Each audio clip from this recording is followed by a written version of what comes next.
Apple l'a fait, un MacBook Air plus puissant, plus abordable, mais toujours avec quelques compromis. Et après 1 semaine et demie de test, voici tout ce que vous devez savoir avant de l'acheter. Le MacBook Air M4 13 pouces ne réinvente pas la roue, il hérite du châssis du modèle précédent. Oui, d'une certaine manière, c'était le meilleur choix à faire. Peu de machines peuvent en effet se vanter d'atteindre ce niveau d'encombrement. Rendez-vous compte, 30,41 cm de large, 21,5 cm de profondeur, 1,13 cm de hauteur. Tout ça pour un poids de seulement 1,24 kg, c'est tout bonnement stupéfiant. Fallait pour plein de raisons, mais principalement parce que cet encombrement réduit n'est pas un frein à la puissance. Mais ça, on en parle un petit peu après. Le châssis ne change pas donc, mais un nouveau coloris fait son entrée, le bleu ciel. Il vient succéder au gris sidéral et il flatte littéralement la rétine. Apple a effectivement opté pour une couleur discrète, tout en nuances. La teinte changera en fonction de la lumière ambiante, elle oscillera entre le gris et le bleu clair.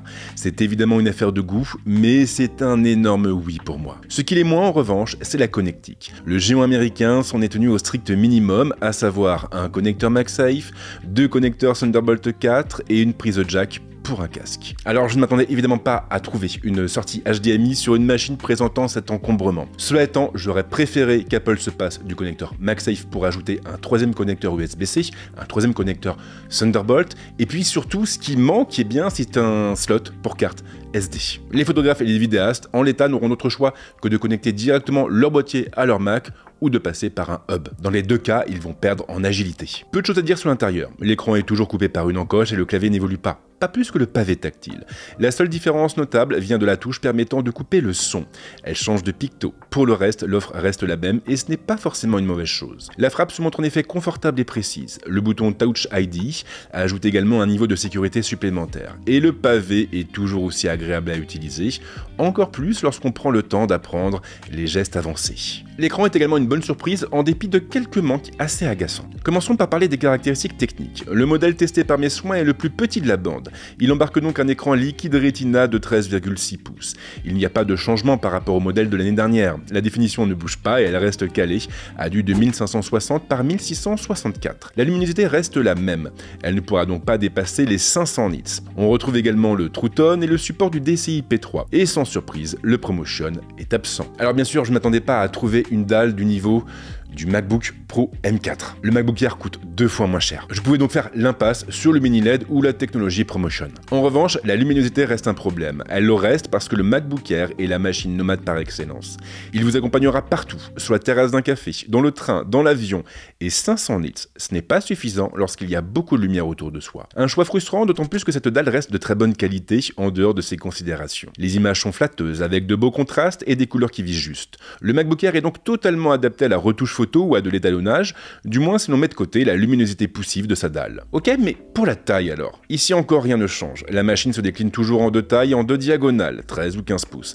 Les fondamentaux restent les mêmes. Le modèle de 13 pouces sera plus adapté à une utilisation nomade, celui de 15 pouces sera plus confortable pour des tâches avancées comme le montage vidéo. Attention en revanche car la seule différence entre les deux modèles se situe du côté de l'affichage. Il propose en effet la même chose sur le terrain de la puissance. Alors bien sûr le choix du modèle n'est pas simple. Si vous comptez utiliser votre MacBook Air par Monts et par Vaux en situation de mobilité, il sera sans doute préférable de vous diriger vers un modèle 13 pouces. Par contre, si vous comptez faire beaucoup de montage, je vous recommande plutôt d'opter pour la version 15 pouces, à moins d'opter pour une autre solution. Le MacBook Air, comme tous les Mac portables, est en effet capable de se connecter à un écran externe. Et cela nous amène précisément au partenaire de cette vidéo, BenQ. La marque m'a effectivement fait parvenir son tout nouvel écran, le BenQ MA320U. Un écran looké de 32 pouces, entièrement pensé pour le Mac. Esthétiquement, déjà, on est totalement dans le thème avec des lignes très épurées et un dos qui rappelle inévitablement le boîtier en aluminium des MacBook Pro, MacBook Air, Mac Mini et Mac Studio. Un point important qui mérite d'être souligné.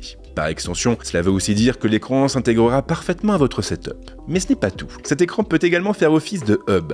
Il suffira de brancher le connecteur Thunderbolt à votre MacBook Air pour déporter son affichage dessus et recharger votre ordinateur. Vous n'aurez donc pas besoin de son alimentation. D'ailleurs, cela vaut pour votre Mac, mais également pour votre iPad si vous en avez un. La connectique se montre généreuse avec 2 ports HDMI, un port USB-A et 2 connecteurs USB-C de 90 watts et de 15 watts. Et il y a mieux encore. Le BenQ MA320 320U a un autre atout. Il prend en charge plusieurs espaces de couleurs, dont un spécialement optimisé pour les Mac. Si vous basculez dessus, les couleurs des deux dalles correspondront à la perfection. Une fonction géniale et encore plus lorsqu'on travaille dans le domaine de l'image. Tout ce que vous aurez à faire, ce sera d'installer le logiciel Display Pilot 2 sur votre Mac. Une fois que ce sera fait, vous aurez accès à l'ensemble des réglages de l'écran depuis la barre d'état de macOS. Vous pourrez alors changer son espace colorimétrique, activer ou désactiver le HDR, ou même la protection anti-lumière bleue et même changer sa définition. BenQ ne s'est d'ailleurs pas arrêté là et les contrôles du clavier seront aussi synchronisés sur les deux écrans. Si vous appuyez sur la touche permettant de réduire la luminosité, elle sera donc modifiée sur l'écran du MacBook Air et sur le MA320U. L'avantage de cette solution, c'est que vous pouvez conserver la compacité du MacBook Air de 13 pouces lorsque vous êtes en déplacement et bénéficier d'une diagonale généreuse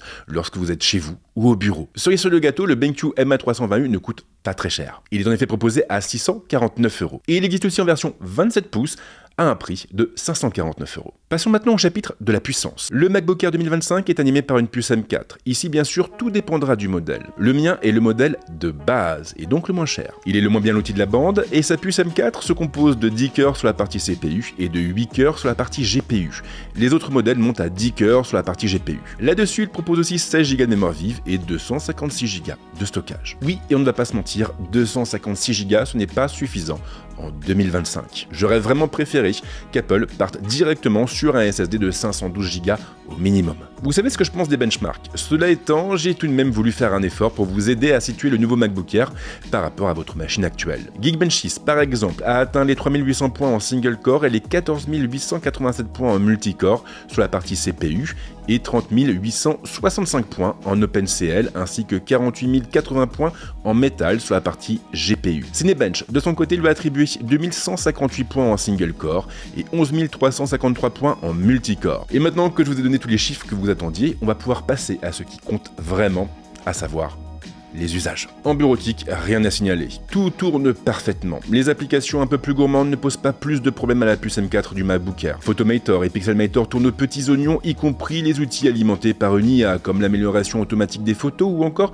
ceux qui permettent de débruiter une image ou d'améliorer sa résolution. Pas de problème non plus sur Final Cut Pro. Le MacBook Air de 2025 n'est pas juste rapide, c'est une véritable fusée. On peut empiler des rushs en 4K dans la timeline, claquer nos plus beaux effets et nos plus belles transitions, étalonner l'ensemble, tout ça sans la moindre latence. Je n'ai même pas noté ne serait-ce que l'ombre d'une drop frame. Quant à l'export, il est fulgurant, même en ProRes. Ensuite, j'ai eu envie de le tester dans un autre domaine, à savoir le gaming. Diablo 3 tourne sans le moindre problème, ce qui ne surprendra sans doute personne compte tenu de son âge avancé. Non, mais rassurez-vous, car le M4 donne aussi accès à des titres plus récents, comme l'excellent Frostpunk 2. Par exemple. Alors certes, il faudra mieux ne pas avoir la main trop lourde au niveau des réglages, mais il tournera sans problème sur le petit ordinateur portable d'Apple. Alors je me doutais évidemment que les performances allaient suivre, mais pas à ce point-là. Et ce qui est le plus fou finalement, c'est que toute cette débauche de puissance est faite dans un silence assourdissant. Le MacBook Air est dépourvu de ventilateur. Il ne fait donc aucun bruit en fonctionnement. Et si vous craignez pour la chauffe, vous pouvez respirer un grand coup, elle est parfaitement maîtrisée. Et ce, même en bossant sur de gros softs, et en ayant le capot refermé. Petite déception par contre, le MacBook Air fait malheureusement l'impasse sur le Wi-Fi 7. Il s'en tient donc au Wi-Fi 6E. Et ça, c'est franchement dommage. Mais le MacBook Air de 2025 n'a pas pour seul avantage sa puissance et son silence. Il y a en effet un autre domaine dans lequel il se démarque de l'ensemble de ses concurrents, l'autonomie. Sur son site, Apple annonce 15 heures d'autonomie en navigation web et 18 heures en streaming. Des valeurs identiques sur les deux modèles et qui s'alignent finalement sur les modèles de l'année dernière. Dans les faits, bien sûr, tout va dépendre de vos usages. Si vous vous limitez à de la bureautique, il pourra tenir sans le moindre problème la journée, voire déborder sur le lendemain. Ce script par exemple a nécessité 2 jours de travail. 2 jours durant lesquels j'ai utilisé principalement Notion, Safari, WhatsApp et en gros tous les softs de base. Et justement, après avoir fait une charge complète, je n'ai eu besoin que de le recharger qu'au bout d'une journée et demie, ce qui est quand même plutôt confortable. En revanche, si vous bossez dans l'image, l'autonomie chutera drastiquement. Comptez 7 ou 8 heures en fonction de votre workflow et en mêlant la retouche d'image au montage vidéo. Le MacBook Air M4 apporte une nouveauté notable sur le plan hardware, une toute nouvelle caméra. Une caméra baptisée 12 mégapixels Center Stage. Elle est placée dans l'encoche et elle est associée à un processeur dédié au traitement de l'image et du flux vidéo. Alors très concrètement, cette webcam permet de filmer en 1080p, mais elle s'accompagne de 2 fonctions assez spécifiques, Center Stage et Desk View. La première, elle lui doit son nom et elle consiste tout simplement à garder le sujet dans le cadre en appliquant un recadrage automatique. Et mine de rien, ça fonctionne plutôt bien. Le cadrage se fait effectivement sur tous les axes et donc vers la gauche, vers la droite, vers le haut et vers le bas. L'amplitude reste en revanche limitée et il sera préférable de ne pas trop se pencher dans un sens ou dans l'autre. Desk View est un petit peu différent. Il vise à filmer le bas et donc la zone située au-dessus du clavier. Pourquoi faire? Eh bien tout simplement pour nous permettre de partager facilement un document ou des manips. Et même si ça fonctionne, le résultat revêt un intérêt des plus limités. L'image est en effet très brouillonne et elle reste difficilement exploitable. Je crois que nous avons fait le tour. Et si vous avez regardé avec attention cette vidéo, alors vous savez déjà que le MacBook Air M4 m'a totalement conquis. Certes, il n'est pas parfait, mais il offre très clairement le meilleur rapport poids-encombrement-puissance du marché. Et je vais même aller plus loin. Si vous cherchez un Mac portable, il y a 90% de chances que le nouveau MacBook Air suffise à vos usages, y compris si vous faites de la photo, de la vidéo, de la musique, du développement ou même un peu de 3D. Une machine totalement folle donc, et encore plus lorsqu'on met en corrélation tout ce que nous venons de voir avec son prix. Le nouveau MacBook Air est effectivement proposé à partir de 1199 € et donc à 100 € de moins que les modèles de l'année dernière. Un rapport qualité-prix complètement incroyable et qui fait du MacBook Air M4 l'un des meilleurs ultra portables du marché.